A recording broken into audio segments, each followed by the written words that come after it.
करावी। आलेल्या सर्व मान्यवरांना विनंती आहे की डॉक्टर बाबासाहेब आंबेडकरांच्या प्रतिमेस अभिवादन करून तथा पूजन करून या कार्यक्रमाची आपण रीतसर सुरुवात करावी।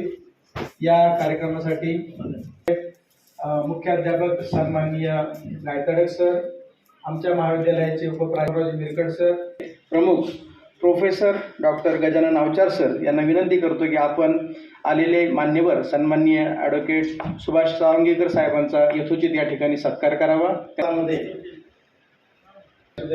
शिक्षणाचा एक महत्त्वाचा संदेश रोवला। या घनसावंगी नागरीचे प्रथम नागरिक जी कथले साहेब यांचं स्वागत करण्यासाठी मी अर्थशास्त्र विभागाचे विभाग प्रमुख प्रोफेसर माहीत असेल की तरुण करणारा हा युवा नेता आहे। त्याच्या चांगल्या पद्धतीने केलं आणि चांगल्या पद्धतीने शिक्षणाचं काम केलं। संतोष साहेबांच्या निवडणुकीच्या वेळेस ते शहागड क्षेत्रामध्ये काम करतात। महाविद्यालयाचे कनिष्ठ विभागाचे प्राचार्य आज आपल्या महाविद्यालयामध्ये आजीवन शिक्षण व विस्तार विभाग आणि राज्यशास्त्र विभागाच्या अंतर्गत विशेष व्याख्यानाचं आयोजन केलेलं आहे आणि आजच्या या व्याख्यानाचे प्रमुख व्याख्याते प्रसिद्ध विचारवंत, प्रख्यात विचारवंत तथा औरंगाबाद खंडपीठामध्ये कार्यरत असलेले माननीय ॲडव्होकेट सुभाषजी सावंगीकर, जे आपल्या घनसावंगीचे मूळ घनसावंगीचे आहेत, त्यांचं गाव घनसावंगी आहे, ते इथेच शिकलेले आहेत। या निमित्तानं या कार्यक्रमाला अध्यक्ष म्हणून लाभलेले आपल्या संस्थेचे सचिव माननीय विनायक भाई चोथे, त्याचबरोबर प्रबोधन मंचावर ज्यांच्या प्रमुख उपस्थितीमध्ये हा एकंदरीतच कारण संपूर्ण विचार करता माणूस केवळ हा भाकरीच्या तुकड्यावर जगत नसतो, तर त्याला संस्कृतीची नितांत गरज असते आणि ही वैचारिक संस्कृती निर्माण करण्याचं काम हे शाळा महाविद्यालयामधून होत असतं आणि त्या अनुषंगाने मागील 25 वर्षापासून आपलं संत रामदास महाविद्यालय या संपूर्ण तालुक्यातच नव्हे तर संपूर्ण जिल्ह्यामध्ये एक संस्कृती निर्माण करण्यामध्ये एक प्रमुख स्थान झालेलं आहे। एक चर्चा चालवली आहे की समान नागरी कायदा या देशामध्ये आला पाहिजे आणि त्या अनुषंगानं मान्यवरांकडून आपल्याला एक ज्यांचं या विषयावर प्रभुत्व आहे, ज्यांचं या विषयावर चळवळ करतात, प्रबोधन करतात, अशा महान व्यक्तीकडून आपण या विषयावर ऐकून घेण्यासाठी आज त्यांचं आपण व्याख्यान रूपी त्यांचं मार्गदर्शन आयोजित केलेलं आहे। जर विचार केला तर भारतीय संविधानामध्ये फक्त मी 2 मिनिट घेणार आहे की भारतीय संविधानामध्ये आपल्या त्या मूलभूत अधिकारांचा आपण खऱ्या अर्थानं त्याचा वापर करू शकतो अशा प्रकारची परिस्थिती निर्माण व्हावी, अशा प्रकारचा एक सराउंडिंग निर्माण व्हावं, याची संपूर्ण जबाबदारी ही राज्यावर टाकलेली आहे आणि ही राज्य म्हणजेच राज्यनीतीची मार्गदर्शक तत्वे या अनुषंगानं भारतीय संविधानाच्या 4थ्या प्रकरणामध्ये कलम 36 ते 51 या दरम्यान हे घटनाकारांनी किंवा संविधानकर्त्यांनी ते नियोजन केलेले किंवा त्यात तरतूद केलेली आहे। फरक एवढाच आहे की फंडामेंटल अधिकारावर किंवा फंडामेंटल राईट्सवर जर कुणाचं जर त्याच्यावर आक्रमण झालं असेल तर आपण त्या फंडामेंटल राईट्सच्या विरोधामध्ये न्यायालयामध्ये दाद मागू शकतो, परंतु या मार्गदर्शक तत्व या राज्यामध्ये ते अंमलात आणावेत की आणू नयेत अशा प्रकारची फक्त ही गाईडलाईन्स आहे। हे राज्यकर्त्यांच्या किंवा अभिजन वर्गाच्या इच्छाशक्तीवर ते सोडलेलं आहे।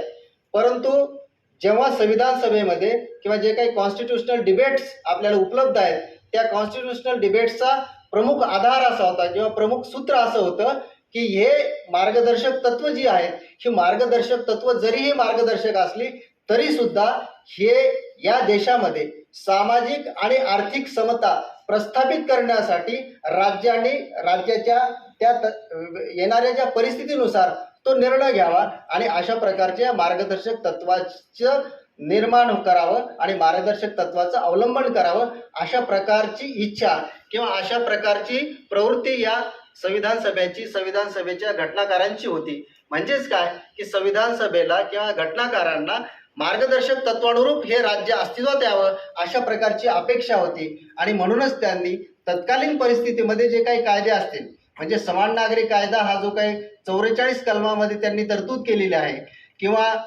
37मध्ये त्याला ऐच्छिक अशा प्रकारचं स्वरूप दिलेलं आहे की या देशामध्ये स्त्री आणि पुरुष यांचं जे काही वेतन असेल किंवा समान कामासाठी समान वेतन असेल अशा प्रकारची मार्गदर्शक तत्व दिलेली आहेत. म्हणजे आज जो काही महत्त्वाचा आपल्या देशामध्ये जास्तीत जास्त प्रश्न हा उपस्थित होतो किंवा जास्तीत जास्त समाजामध्ये त्याची सध्या चर्चा होत आहे की या देशामध्ये समान नागरी कायदा आला पाहिजे किंवा समान नागरी कायदा येणं गरजेचं आहे.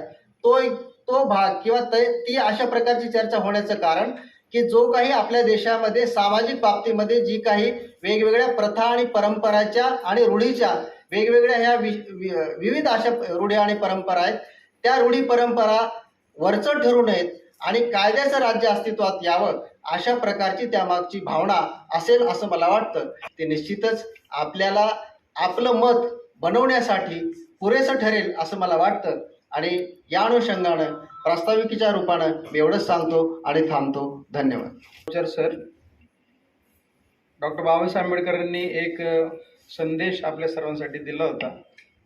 ते म्हणाले की शिका, संघटित व्हा आणि संघर्ष करा. यांच्या वतीने आयोजित केलेल्या आजीवन शिक्षण व विस्तार विभाग आणि राज्यशास्त्र विभागाच्या वतीने आयोजित करण्यात आलेल्या आजच्या या समान नागरी कायदा या विषयाच्या आणि व्याख्यानाच्या कार्यक्रमाच्या निमित्ताने अध्यक्षस्थानी विराजमान झालेले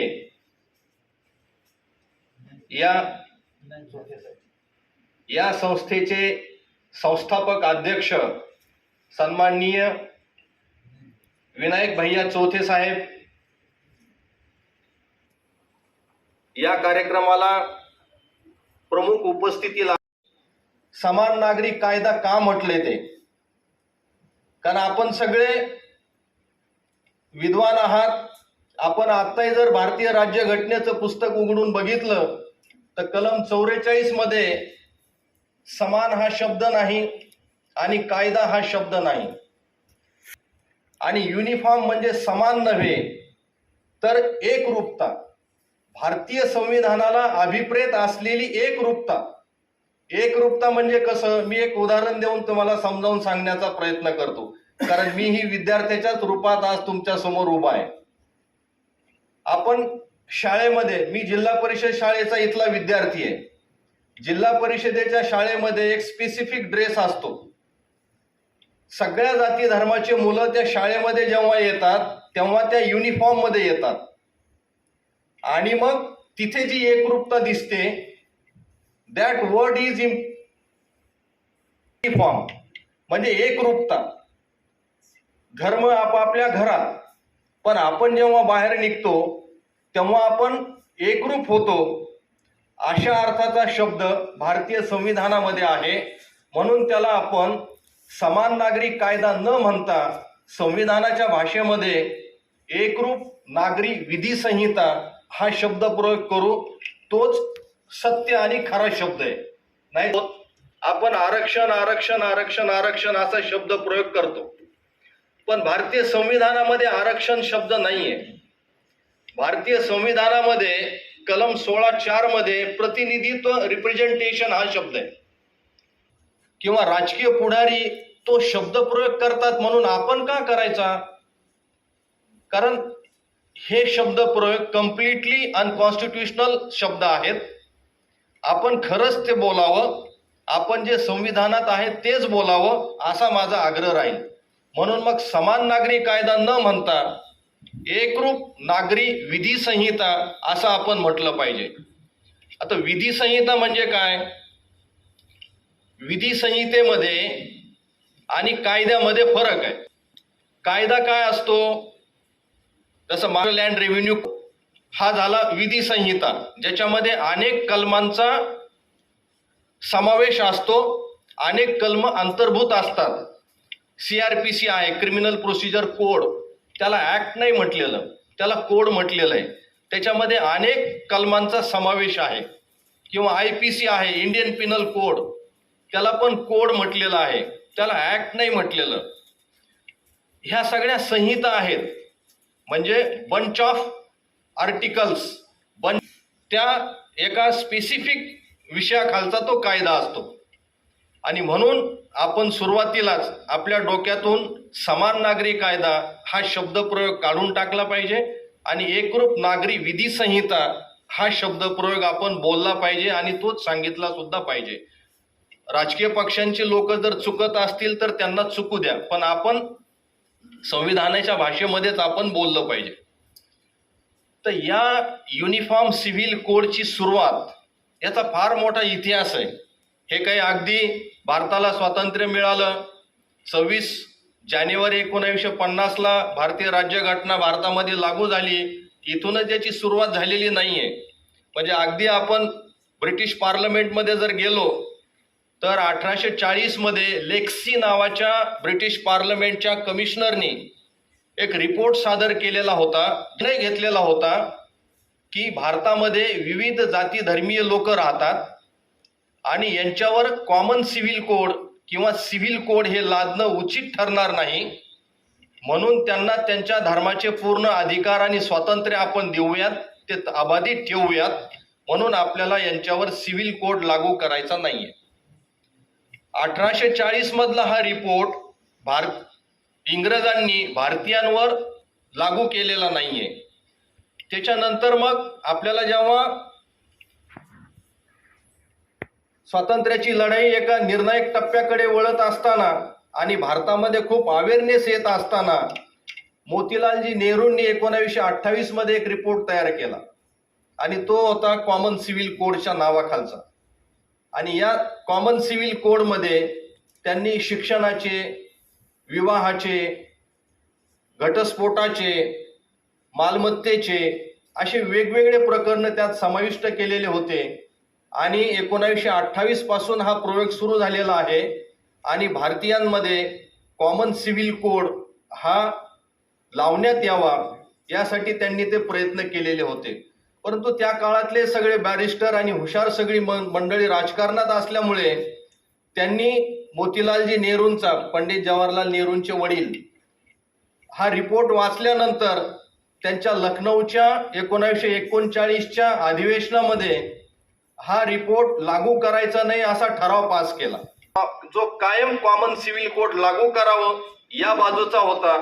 तर या देशातले अनेक जण या बाजूचे होते की इथे जे जे धर्म म्हणून ह्या देश, तर या दोघांचं मिश्रण कसं करायचं म्हणून मग ड्राफ्टिंग कमिटीचे चेअरमन म्हणून भारतरत्न डॉक्टर बाबासाहेब आंबेडकरांच्या समोर मोठा पेच निर्माण झालेला होता. पंडित जवाहरलाल नेहरू सुद्धा आधुनिक विचारसरणीचे असल्यामुळे डॉक्टर राजेंद्र प्रसाद, सरदार वल्लभभाई पटेल अशी अनेक मंडळी त्या काळातली आणि त्याच्यानंतर मग वेगवेगळ्या प्रांतामधून निवडून आलेली मंडळी, या सगळ्यांनी मिळून कॉमन सिव्हिल कोडच्या संदर्भात जे एक डिबेट सुरू केलं, ज्याला आपण कॉन्स्टिट्यूशनल डिबेट्स म्हणतो. या डिबेट्समध्ये अनेक मतांतरं आली आणि देशासमोर जेव्हा हा पेच उभा राहिला की आता काय करायचं, कॉमन सिव्हिल कोड लागू करायचा की नाही, असल्यामुळे मग शेवटी आंबेडकरांना 23 डिसेंबर 1948 साली या सगळ्या मतांचा सार लक्षात घेऊन भारतीय संविधानामध्ये कलम 44 हे घालावं लागलं. कलम 44 हे काय सांगतं? 44 हे डायरेक्टिव्ह प्रिन्सिपल मध्ये आलेलं आहे, ज्याची सुरुवात आता, तर हा जो सगळा भाग आहे तर ह्या 1948 मध्ये सेक्शन 44 हे घालावं लागलं. आणि आपल्या भारतामध्ये जे जे म्हणून राज्य आहेत या राज्यांनी युनिफॉर्म सिव्हिल कोड लागू करण्याचे प्रयत्न करावेत अशा अर्थाचं ते कलम त्यांनी भारतीय संविधानामध्ये घेतलेलं आहे. हे संविधानामध्ये घेतल्यानंतर सुद्धा अनेकांनी ते लागू करावं म्हणून तेव्हापासून त्या शासनावर, म्हणजे पहिली 52ची सार्वत्रिक निवडणूक असेल, 57ची असेल, त्याच्यानंतरच्या, की भारत सरकार हा कायदा करू शकत नाही, तर हे सगळे अधिकार राज्य सरकारांकडे डायरेक्टिव्ह प्रिन्सिपलमध्ये दिलेले आहेत. पण सत्तेच्या या सगळ्या खेळामध्ये सर्वोच्च न्यायालयाचा सुद्धा कशा पद्धतीनं वापर करून घेण्यात आला हे सुद्धा आपल्याला माहिती असणं गरजेचं आहे. सर्वोच्च न्यायालयाने शहाबानो प्रकरणामध्ये असा निकाल दिला होता की या देशातल्या मुस्लिम महिलांना पोटगीचा अधिकार आहे. तो CRPC 125 सेक्शन खाली येतो. म्हणून देशभरामधल्या अनेक मुस्लिम संघटनांनी त्याचा विरोध केला सुप्रीम कोर्टाच्या या आदेशाचा. आणि मग देशभरातले काही मुल्ला मौलवी आणि काही त्यांच्या संघटनांनी त्यावेळेसचे प्रधानमंत्री राजीव गांधी यांच्यावर दबाव आणून लोकसभेमध्ये त्यांनी एक कायदा पारित करून घेतला आणि हा मुस्लिम बहिणींना मिळालेला हा कायद्याचा आधार अशा प्रकारे काढून घेतला. या विषयाच्या अनुषंगाने निकाल देताना आताचे जे चीफ जस्टिस ऑफ इंडिया आहेत धनंजय चंद्रचूड साहेब यांचे वडील YV चंद्रचूड साहेब यांनी त्यांच्या विषयापुरताच शहाबानो प्रकरणात त्या खटल्याच्या विषयापुरताच विचार न करता केंद्र सरकारला असं सांगितलं की राष्ट्रीय एकतेच्या भावनेसाठी भारतामध्ये कॉमन सिव्हिल कोड लागू करणं गरजेचं झालेलं आहे. कारण भारत देश एक बगीचा आहे. या बगीच्यामध्ये अनेक झाडं आहेत, अनेक झुडपं आहेत, अनेक फुलपाखरं आहेत, अनेक फळं आहेत, अनेक फुलांचे प्रकार आहेत. असे हे सगळे गुण्यागोविंदाने नांदताना आपण बघतोय. याच अर्थाची एकरूपता सेक्शन 44ला भारतीय संविधानाला एकरूपतेच्या नावाखाली अभिप्रेत आहे. आणि ही एकरूपता आम्ही कोणाला सांगतच नाहीत. ही एकरूपता आम्ही बोलतच नाहीत. ही एकरूपता जी आम्हा कोणालाही दुरावणार नाही, ही एकरूपता जी आम्हा कुणामध्येही वैरभाव निर्माण करणार नाही, धर्मद्वेष निर्माण करणार नाही, अशा पद्धतीची सेक्शन 44 मधली एकरूपता आम्हाला भारतामध्ये आणायची असं जर केंद्र सरकारकडून सांगितलं गेलं तर एकही त्याला विरोध करणार नाही. आणि मग ती एकरूपता कुठली? संविधानामध्ये आम्हा सगळ्यांसाठी नागरिक हा शब्द प्रयोग केलेला आहे. आपण घरामध्ये आपापल्या धर्माचे, पण आपण जेव्हा रस्त्यावर येतो, आपण जेव्हा मार्केटमध्ये येतो, आपण जेव्हा शहरांमधून येतो तेव्हा आम्ही भारतीय नागरिक म्हणूनच आपण वावरतो. आपण आणखी या रूपात अवतरलेलो नाहीयेत. नागरिकत्वाच्या रूपामध्ये येण्यासाठी आणि समाजामधून जे जेंडर इनइक्वॅलिटी आहे ही जेंडर इनइक्वॅलिटी घालवून जेंडर इक्वॅलिटी आणण्यासाठीचा मूळ उद्देश हा आर्टिकल 44चा आहे. ही ती एकरूपता आहे. एकरूपता नागरिकीकरणासाठी, एकरूपता स्त्री पुरुष याच्यामध्ये आपण जो भेद करतो हा भेद घालवण्यासाठी आहे. आणि म्हणून ह्या अनुषंगाने कायद्यामध्ये जे आर्टिकल्स घटनाकाराने समाविष्ट केलेले आहेत त्या अनुषंगाने सुद्धा आपण विचार केला पाहिजे. मग भारतीय राज्यघटनेमध्ये कलम 14 आहे, equality before law. There is no any discrimination between the gents and ladies. म्हणजेच gender equality, it means that gender justice. संविधानाच्या 44ला जेंडर जस्टिस आवश्यक आहे.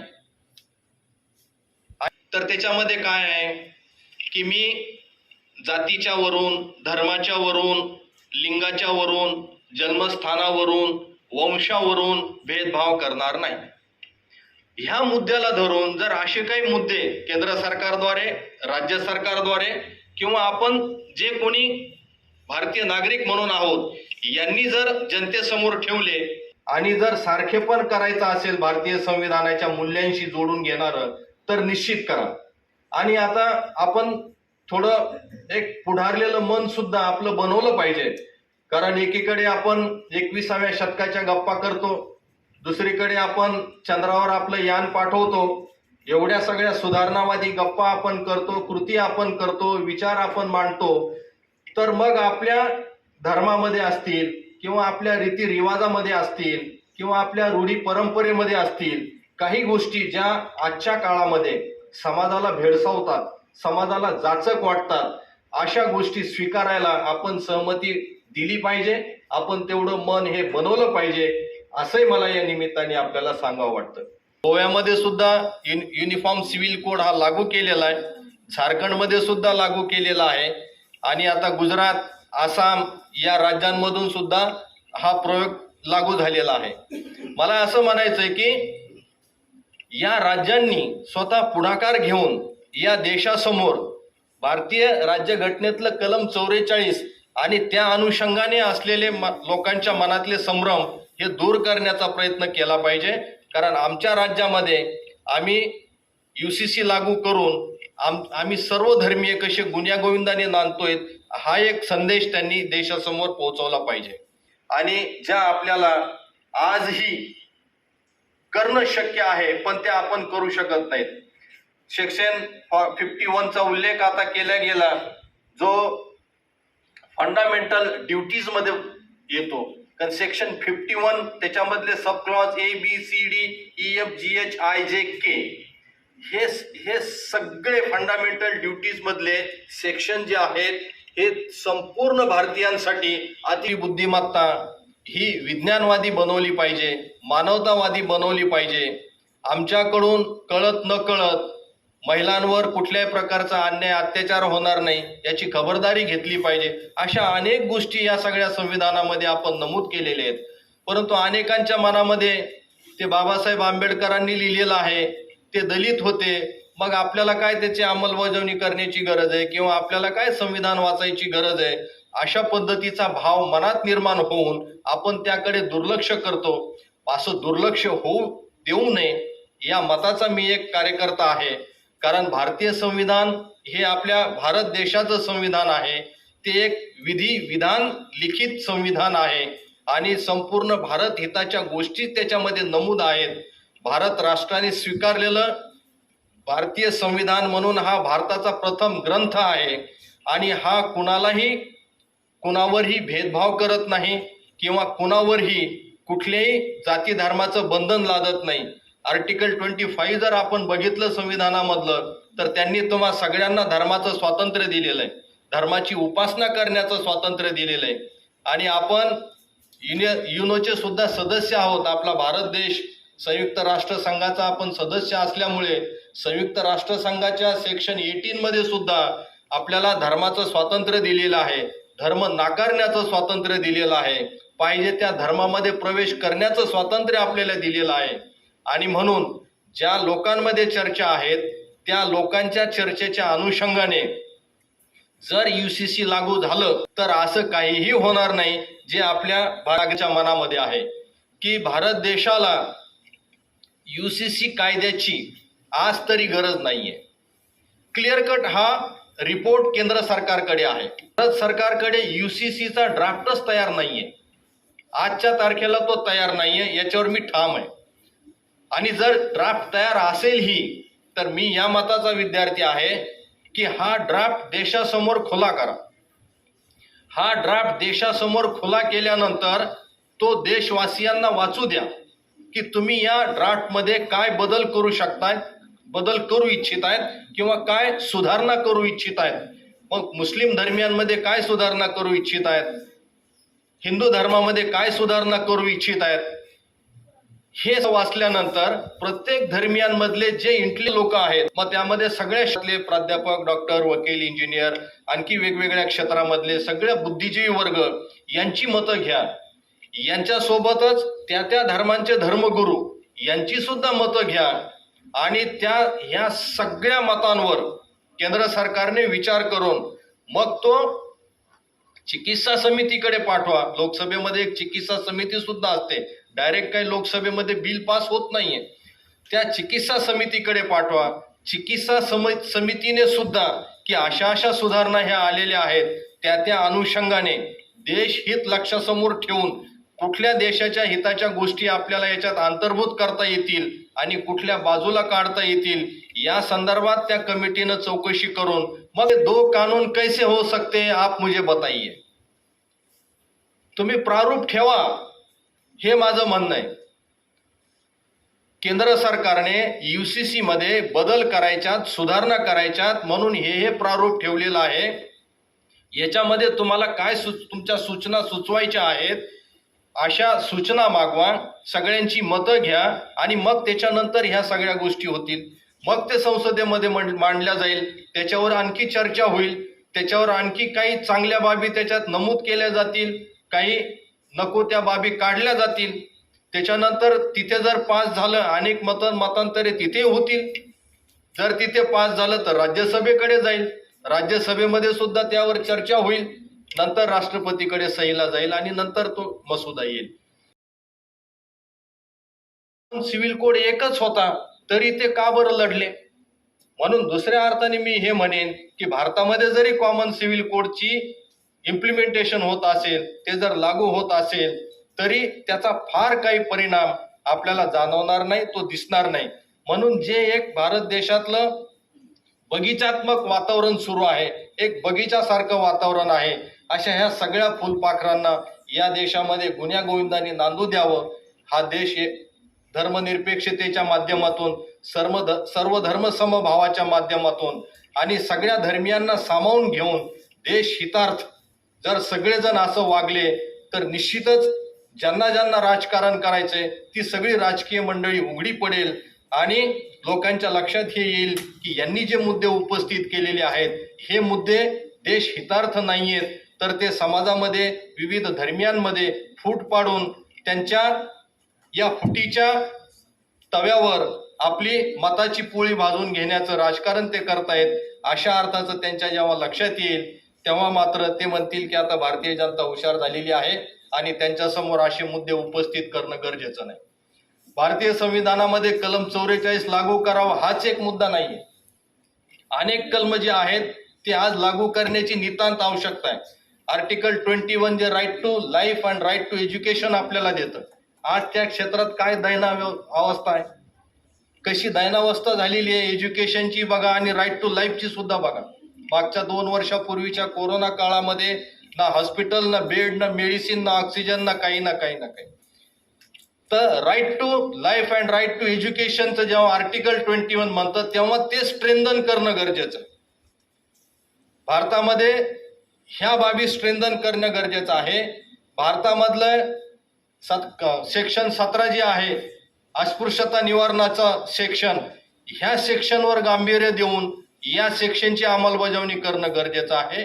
कोणीही या देशामध्ये अस्पृश्यता पाळणार नाही आणि त्याचं निवारण हे झालं पाहिजे. आणि इक्वॅलिटी बिफोर लॉ आहेच. या सगळ्या बाबीचा विचार जर आपण केला तर भारत देश निश्चितच हा सुजलाम सुफलाम होईल. भारत नीटपणे वाचन करून ते आकलन करून घेऊन आपण भारतीय संविधान समजून घेणे म्हणजे भारतीय देश समजून घेणे, आपल्या आजूबाजूचे शेजारी समजून घेणे, आपल्या गावगाड्यामधले सगळ्या जाती धर्मियांचे लोक समजून घेणे आणि गुण्यागोविंदाने नांदणे हा सार त्या भारतीय राज्यघटनेमध्ये आहे. म्हणून आपण राज्यकर्त्यांचं चुकीचं मग ते वाक्य असतील किंवा शब्द असतील ते न ऐकता किंवा त्याचीच री पुढे न ओढता आपण संविधानातले जे शब्द आहेत तेच शब्द आपण आपल्या समाजासमोर ठेवले पाहिजे आणि त्या माध्यमातून आपला देश हा उभा केला पाहिजे. एवढंच एक या निमित्ताने मी सांगेन. आणि यशवंत संत रामदास महाविद्यालयाचे माजी आमदार आदरणीय शिवाजीराव चोथे साहेब, सचिव विनायकरावजी चोथे, प्राचार्य परदेशी साहेब, आमचे मित्र डॉक्टर GR रावचार साहेब आणि विचारपीठावरील सर्व मान्यवर, घनसावंगी नगर परिषदेचे नगराध्यक्ष साहेब, या सर्वांना आणि तुम्ही सर्व प्राध्यापक मित्रमंडळी वर्ग, कर्मचारी वर्ग, या सर्वांच्या समोर मला आपण आमंत्रित करून या ठिकाणी भारतीय संविधान आणि समान नागरी कायदा या विषयावर बोलण्याची संधी उपलब्ध करून दिली त्याबद्दल मी आपल्या महाविद्यालयाचा खूप आभारी आहे. एक पारंपरिक म्हण आहे, साधू संत येती घरा तोची दिवाळी दसरा. आता याच्यामध्ये थोडंसं एक करेक्शन करावं लागेल की ज्ञानवंत येती घरा तोची खरा दिवाळी दसरा. आणि खऱ्या अर्थानं या संत रामदासांच्या उक्तीप्रमाणे की शहाणे करुणी सोडावे सकल जन, या अनुषंगानं ॲडव्होकेट सावंगीकर साहेबांचं या ठिकाणी प्रचूर असं व्याख्यान या ठिकाणी झालेलं आहे. सन्माननीय विनायक भैयाचोते यांना विनंती करतो की आपण या ठिकाणी अध्यक्षीय समारोप करावा. कायद्यावर विस्तृत असं मार्गदर्शन आपल्या सर्वांना करण्यासाठी आज महाविद्यालयात ॲडव्होकेट सावंगीकर सर आवर्जून उपस्थित राहिले. त्याचबरोबर व्यासपीठावर तसेच माझे सहकारी या नगरीचे नगराध्यक्ष तसेच देशमुख साहेब आहेत, कानकाटे साहेब आहेत, गायतडक सर आहेत, सगळे उपप्राचार्य इथे बसलेले आहेत आणि ज्यांच्यासाठी हा कार्यक्रम आपण सर्वच काही नाव देऊ शकतो.